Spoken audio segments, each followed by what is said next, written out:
최원이라는, 이 사람 이름을 꼭 기억할 필요는 없습니다만 그런 이름을 가진 선비가 있었다 그럽니다. 이분이 일찍이 아주 학문에 열심히 노력을 해서 과거에 급제를 해서 관리가 되었어요. 그래서 근데 그 당시에는 이제 관리가 되면 멀리 집을 떠나서 먼 타 지역에서 사는 경우가 종종 있었다고 합니다. 지금같이 무슨 교통이 발달되어 있는 것도 아니고 뭐 인터넷이나 무슨 뭐 우편제도 같은 게 있는 게 아니니까 가족이랑 연락을 하려면 고향에 가는 인편이 있을 때 편지를 써서 붙이는 것이 유일한 가족과의 소통 수단이었어요. 어느 날 뭐 경무에 시달리고, 그런데 모처럼 한간 시간을 내어서 가족의 안부가 궁금하던 차에 마침 자기가 떠나온 고향으로 가는 인편이 있다 그래서 급히 붓을 들어서 사랑하는 아내에게 편지를 썼습니다. 아내에 대한 그리움, 또 아이들에 대한 걱정, 또 일가 친척들에 대한 안부 꼼꼼히 잘 적어서 그렇게 편지를 완성을 시켰습니다. 근데 작은 문제가 생기고 말았어요. 그 당시에 이제 편지를 다 뭐로 씁니까? 붓으로 쓰잖아요. 그래서 편지 다 끝났다고 딱 봉투에 넣을 수 있는 게 아니라 그 먹물이 다 마르기를 기다려야 되는데, 그렇게 이제 먹물이 다 마르면 봉투에 넣으려고 기다리고 있는데, 길을 떠나기로 했던 사람이 시간이 없다고 빨리 가야 된다고 하도 재촉하는 바람에 급히 편지를 넣는다는 것이 그만 정성껏 써놓은 편지가 아니라 그 옆에 있던 백지를 얼른 담아놓고 그렇게 버리고 말았어요. 편지를 전할 사람이 멀리 떠난 후에야 그 사실을 알게 됐지만 그때는 이미 너무 늦어서 손을 쓸 수가 없게 된 것이죠. 우리말 속담에 잘 낳고 싶은 아들이 눈먼다, 그런 속담이 있습니다만 이게 무슨 말이에요? 무슨 일을 너무 잘하려고 하면 정성을 쏟으면 쏟을수록 이상하게 어디선가 문제가 발생하는 경우가 우리 인생에는 왕왕 있다는 거예요. 자, 내가 이 자식을 한번 잘 키워보리라. 근데 문제가 생긴다는 거예요. 인생이란 그런 것이 인생이란. 그래서 우리가 살면서요, 내 인생에 무슨 문제가 생겼다고 해서 너무 애달복달할 필요가 없는 거예요. 그러지 말아야 돼. 문제가 생길 때 이렇게 해야 돼요. 어떤 문제건 늘 있을 수 있는 문제거니, 그리고 아랫배 깊게 숨을 들이마시고 내쉬기를 반복하면 되는 거예요. 정성이 부족해서도, 실력이 모자라서도 아니고, 일이 그리 되려니 그리 되었나 보다, 그렇게 좀 여유 있게 생각하는 지혜가 필요한 거예요. 오늘 우리 현대인들은요, 너무 모든 걸 빡빡하게 사는, 너무 정확하고 실수 없이 살려고 하는 것, 그게 문제예요, 사실은. 그게 그렇게 권장할 만한 태도가 아니에요. 겉으로 보면 그게 대단히 스마트해 보일 수도 있지만, 조금 다른 눈으로 보면, 그런 삶의 태도를 좀 다른 눈으로 보면 아직 인생이 뭔지 덜 깨우친, 아직 삶이 무엇인지 잘 모르는 미숙함의 발현일 수도 있는 거예요. 가끔씩 실수도 하고 넘어지기도 하고 허점도 있고, 그렇게 해야 몸도 마음도 건강해지는 거예요.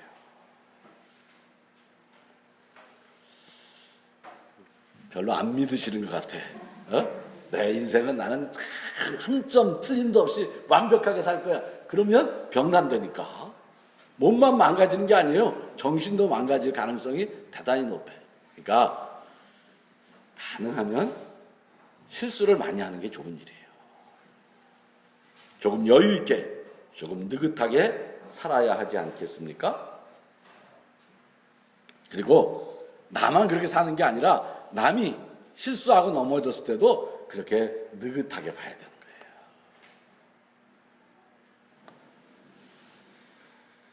한편 멀리 남편을 떠나보내고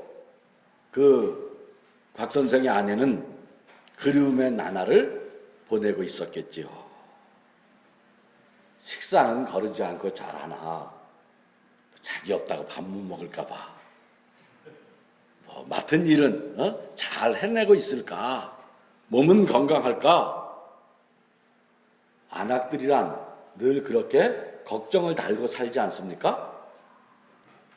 아내는 늘 이런저런 것들이 염려되었어. 그러나 달리 할 수 있는 일이란 아무것도 없어. 할 수 있는 일이 뭡니까? 편지를 기다리는 거야. 몸의 불망. 이제나 저제나 편지 한 통 받았으면 그리운 낭군으로부터 그 자상한 필치로 편지 한 번 받았으면, 그러던 어느 날 남편으로부터 편지가 왔다는 전가를 받습니다. 얼마나 기다리던 소식이었겠습니까? 편지를 받은 아내는 맥박수가 올라가 가슴이 두근두근두근두근. 이런 경우에 만감이 교차한다고 하는데, 정말 짧은 순간 정말 많은 생각이 그 아내의 머릿속에 돌아가고 있었어요. 남편은 평소 내게 그렇게 다정했는데, 그렇게 자상했는데, 그 남편이 내게 이 편지에는 뭐라고 썼을까? 아주 진한 사랑의 고백이라도 담겨 있을까? 그런 기대가 교차하는 순간이었어요. 그런데 당시만 해도 요즘 사람들은 참 멋대가리가 없어. 사람 보는 앞에서 편지를 찍는단 말이야. 그러면 안 되는 거야. 그 시대는 편지가 그리운 낭군에게 편지가 오면 어떻게, 그 읽은 순간 어떻게 됩니까? 표정이 얼굴이 발그스레질 거 아니에요? 그래서 그 발그레해지는 얼굴을 남한테 보이면 안 돼. 그래서 진짜 촌각을 다투는 급한 마음이지만 그 급한 마음을 누르고 눌러서 이제 혼자서 방으로 올라가죠. 발이 쳐져 있는, 남의 눈에 잘 띄지 않는 그 방에 들어서야 비로소 편지를 엽니다.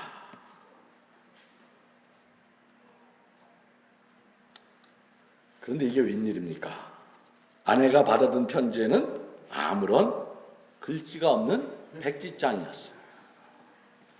아내는 내 눈을 의심하지 않을 수가 없었어요. 그렇게 기다리던 편지인데 순간 서운한 감정이 복받쳐 올라와요. 여러분, 보통 이런 경우를 당하면 어떤 일이 벌어지겠습니까? 여러분 같으시면 어떻게 하시겠습니까? 아마 보통 사람이라면 너무 허탈해서 짜증을 내고 투정을 부리고, 아니면 무심한 남편을 향해서 XX 같은 이렇게 그렇게 퍼부은 사람도 있을 것이에요. 아니면 아무것도 써있지 않는 편지를 박박 찢어버리고 방바닥에 내팽겨칠 수도 있을 거예요. 그런데 곽희원 이 아내는 참 지혜로운 사람이었어요. 그 사람 슬기로운 사람이어서 그 하얀 백지를 보고 남편의 마음을 읽어낸 것이에요. 이렇게 생각하는 거예요. 야, 하도 쓸 말이 많아서 몇 장을 채우고도 모자랄 일이어서 그냥 백지로 보낸 것이구나. 그렇게 해서 그랬다는 거예요. 아무 내용도 없는 편지를 보고 세상의 필설로 다 적을 수 없어 남편의 큰 사랑을 읽어낸 거예요. 우리 즐겨 부르는 찬송에 하늘을 두루마리 삼고 바다를 먹물 삼아도 하나님의 사랑 다 적을 수 없다. 그런 노래가 있듯이 그 마음으로 남편의 편지를 읽어낸 거예요. 그래서 아내는 한자의 글도 없지만 남편의 편지를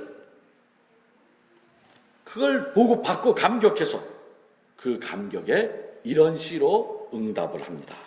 그 시 한 편을 그 편지에 그 남편의 큰 사랑에 감동해서 시 한 편을 남겼어요. 그 청나라 유명한 재야 시인 중에 한 분이 그 시를 소개하고 있어요. 그 원명이라는 그 시집, 수원 시집이라는 그 시집에 나오는 시인데 이렇게 되어 있습니다.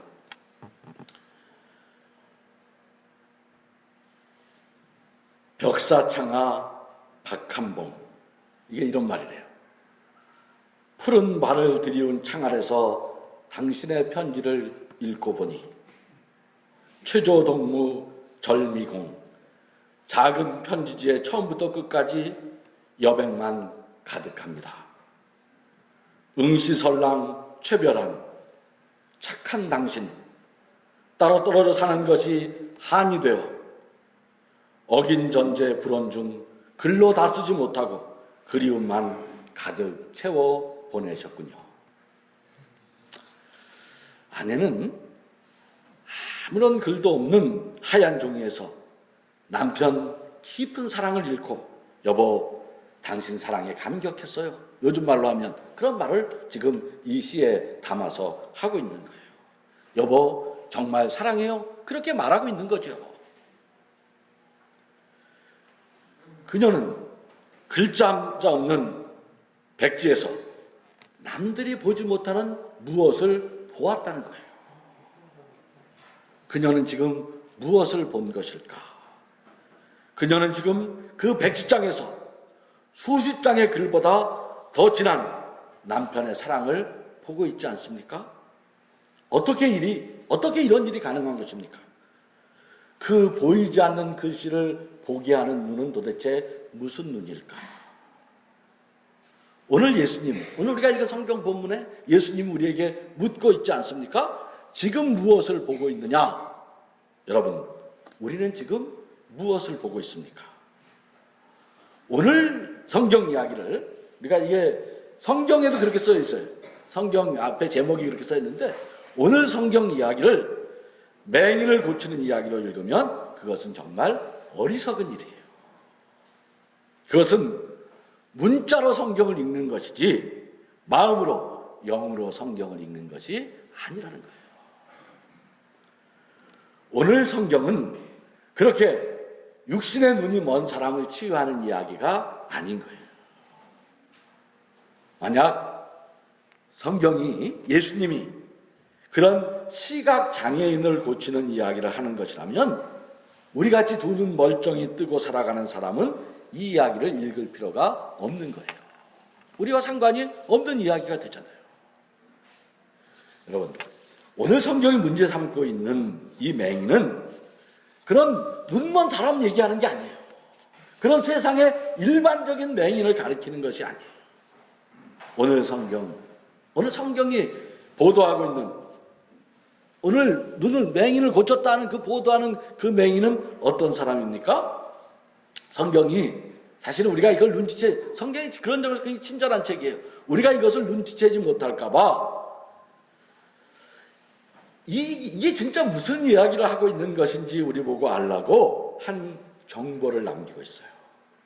이 맹인은 그냥 눈먼 사람이 아니라 어디 사는 맹인이다. 그런 정보를 슬쩍 남기고 있지 않습니까? 오늘 이 맹인은 어디 사는 맹인입니까? 벳세다의 맹인. 그렇습니다. 벳세다의 맹인이란 누구일까? 그건 일반적인 모든 맹인을 고쳤다는 이야기를 읽으면은 필경 우리가 시험에 빠져요. 그러면 그렇게 성경을 읽는 사람은 백지를 보고 남편을 향해서 고래고래 소리치는 사람이나 같은 거예요.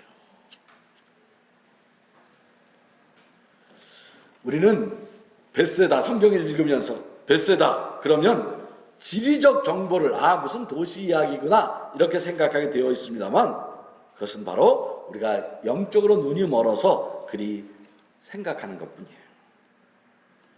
성경이 이런 지명을 적어놓고 우리 보고 읽어라 하는 것은 그런 지리적 정보를 우리가 알아채라고 하는 것이 아니에요. 그 시대 사람은 누구라도 벳세다 하면 그것이 바로 베드로, 안드레, 야고보 그분들 당시 최고 교회 지도자의 고향이라는 것을 모르는 사람이 없는 거예요. 우리도 그래요. 우리도 사실은 시간과 공간에 대한 어떤 정보는 단지 시간과 정보의 공간에 있잖아요. 예를 들어서 5월 광주 그러면 우리가 무슨 생각을 합니까? 5월 광주는 시간적, 지리적 정보가 아니지 않습니까? 5월 광주는 그러면 억울한 죽음이요, 거룩한 희생이고 혁명의 꿈 같은 것들을 우리가 5월 광주라는 말 속에서 냄새 맡고 머리에 떠올리는 거예요. 벳세다 그러면 그런 말이에요. 초대교회 최고 지도자들, 그분들의 고향. 그러면 벳세다의 맹인이란 누구를 말하는 것입니까? 바로 벳세다의 맹인 그러면 당시 초대교회에서 소위 예수 잘 믿네 하는 이들을 가리키는 말이에요. 저 같은, 요즘 말로 하면 저 같은 목사 말입니다. 목사. 교회 지도자 말입니다. 육신으로는 교회 다니고 무슨 직책을 맡고 교회의 높은 자리에 앉아있는 사람, 그러나 영적으로 보면 그런 사람들조차도 언제나 눈이 멀 수 있다. 그게 세상의 모든 맹인을 고친 예수의 이야기가 아니라 벳세다의 맹인을 고친 예수의 이야기가 우리에게 말 건네는 거예요. 진실로 중요한 것은 무엇입니까? 이 얘기에서 진실로 중요한 것은 우리가 거죽으로 교회 다니는 것이 아니라 무슨 교회에서 이런저런 책임을 맡는 그런 직책이 아니라 눈이 열려야 한다는 거예요. 눈이 열려야 한다는 것은 시력을 좋게 하고자 안경을 고쳐 쓰라는 말이 아니라 마음의 눈, 영의 눈, 심한이니 영안이니 하는 것들이 열려야 한다는 거예요. 예수님은 바로 두 눈 멀쩡히 뜨고 있지만 영안이 닫혀있는 이들을 불러 눈을 뜨게 하는 군이라는 말이에요. 그들이 눈을 뜨지 못하는 까닭은 무엇입니까? 왜 그들은 눈뜬 장님이 되었습니까? 그들은 오늘 성경은 그 정보를 이렇게 말해요. 왜 그들이 눈 멀었나? 그들이 마을에 살고 있기 때문이다. 그래서 눈을 뜬 후에 마을로 들어가지 말라고 하시고 눈먼 상태를 고치기 위해 예수님이 그의 손을 잡고 마을을 벗어난 거예요. 마을이 키워드예요. 도대체 마을이 왜 문제입니까? 마을, 좋은 말 아니에요? 여기서 마을이란 단지 소위 작은 소단위의 도시를 말하는 것, 사람 사는 지역을 말하는 것이 아니라 그 마을을 구성하는 사회체제, 사람들끼리 관계 맺는 그 방식으로서의 잘못된 사회체제를 총칭해서 말하는 거예요. 그 마을, 눈먼 이들이 사는 그 마을을 지배하는 힘은 무엇입니까? 바로 율법이라는 거예요. 그 시대 최고의 이념, 종교, 사상, 그것은 모두 율법이라는 인습의 굴레 아래서 잡혀 있었다는 거예요. 그래서 예수는 그 눈먼 상태를 고치기 위해 그의 손을 잡고 마을을 벗어나야 했던 것이고, 그가 눈이 열리고 나서 다시 마을로 들어가지 말라고 그렇게 말하는 거지. 눈이 열리고 싶으면, 진정으로 사람을 사람으로 보고 싶으면, 산을 산으로, 하나님을 하나님으로 보고 싶으면 어떻게 해야 하는 것입니까? 진정으로 눈이 열려서 남편을 남편으로, 아내를 아내로, 부모와 형제를 부모 형제로, 교회를 교회로, 이웃을 이웃으로 보려면 우리는 무엇을 해야 하는 것입니까? 우리가 신봉하는, 우리가 세상으로부터 배운 이념, 사상, 종교, 오늘 나를 규정하는 이 세상의 논리, 시장의 논리, 자본의 논리, 분단의 논리, 힘과 권력의 논리, 남성 지배의 논리, 발전과 개발의 논리, 오늘 우리의 삶 모두를 규정하는 그런 돈을 앞세우고 생명을 뒷전으로 밀리는 이 썩은 세상의 논리와 방식들에 대해 어떻게 해야 돼요? 오늘 성경이 그 비밀을 알려주겠어요. 그런 것에 대해서 침을 뱉어야 한다는 거예요. 희여 침을 뱉어라. 김수영 시인이 그랬나요? 아니, 그것은 진정으로 눈이 열기를 원하는 사람, 진정으로 열린 눈으로 세상을 보려고 하는 이들에게 보내는 예수님의 말씀이죠. 여러분, 이 대목에서 우리가 23절을 이산자 한 절만 한번 같이 읽어봐야 돼요. 예수님이 눈먼 사람을 치유하는 방식, 진짜 예수님이 눈 감고 사는 사람을 눈뜨게 하는 방식이 드라마틱하게 그 본문 하나에 켜켜이 다 있어요. 비록 짧은 23절 한 절이지만 귀절주절마다 가슴 벅찬 한 톨 단어 하나도 놓칠 수 없는 그런 말씀이에요. 23절 한번 읽어보세요. 23절. 자, 한번 읽어봅시다. 자, 시작. 예수께서 그 눈먼 사람의 손을 붙드시고 마을 바깥으로 데리고 나가셔서 그 눈에 침을 뱉고 그에게 손을 얹으시고 물으셨다. 무엇이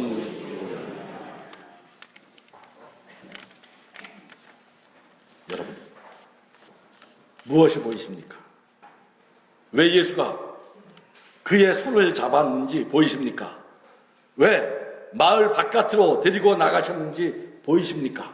왜 그 두 눈에 침을 뱉었는지, 한 눈만이 아니라 양쪽 눈 다에다 침을 뱉었는지,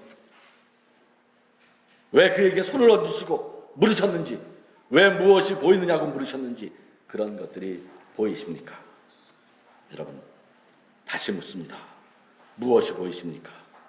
하얀 백지에 흰 종이가 보이십니까? 남편의 한없는 사랑이 보이십니까? 여러분, 무엇이 보이십니까? 나무 같은 것들이 걸어다니는 것들이 보이십니까? 사람이 보이십니까? 신앙이란 백지에서 사랑을 읽어내는 신비인 것입니다. 우리의 믿음이란 내 작고 초라한 인생에서 하나님의 무한한 사랑을 읽어내는 것, 우리가 예수를 믿는다는 것은 세상의 눈, 세상이 가지라는 눈을 버리고 이념의 색안경, 탐욕과 무명과 무지의 색안경을 벗어버리고 하나님이 주시는 맑고 투명한 내 눈에 꼭 맞는 새 안경 하나 쓰는 것이겠죠. 그 하나님의 안경을 쓰면 비로소 사람이 보이고, 비로소 사랑이 보이고, 비로소 역사의 희망이 보이고, 비로소 영원한 생명이 보인다는 전설이 오늘 이 성경을 통해서 우리에게 흘러 내리고 있는 것입니다. 하얀 백지에 글자 하나 없어도 당신의 마음 읽어낼 수 있습니다. 그는 우리 모두의 눈이 되기를 바랍니다. 사랑의 영안이 활짝 열리기를, 벳세다의 맹인을 고친 그분의 능력에 힘입어 우리 모두 새로운 눈, 세상을 보는 방식, 세상을 보는 방식이 아닌 새로운 눈으로 세상을 볼 수 있기를 간절히 바랍니다. 하나님, 우리의 눈을 열어 주옵소서. 당신의 사랑을 보게 하시고 당신의 사랑으로 세상을 보게 하여 주옵소서. 예수님의 이름으로 기도하옵나이다.